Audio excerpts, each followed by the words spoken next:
Did you know your Excel macros might be hiding where you can't even see them? If you need to unhide your Personal Macro Workbook, so that when you open Excel, it opens rather than the Excel workbook. You can also hide it again if you want. We can unhide the Personal Macro Workbook, so that when we open Excel, it opens in the foreground, rather than in the background.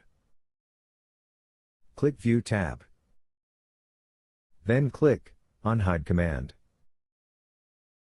On Unhide dialog, you will find Personal Macro Workbook. Select it if it is not already selected. Hit OK button. As soon as you hit the OK button, Excel Workbook will disappear, and Personal Macro Workbook will unhide itself.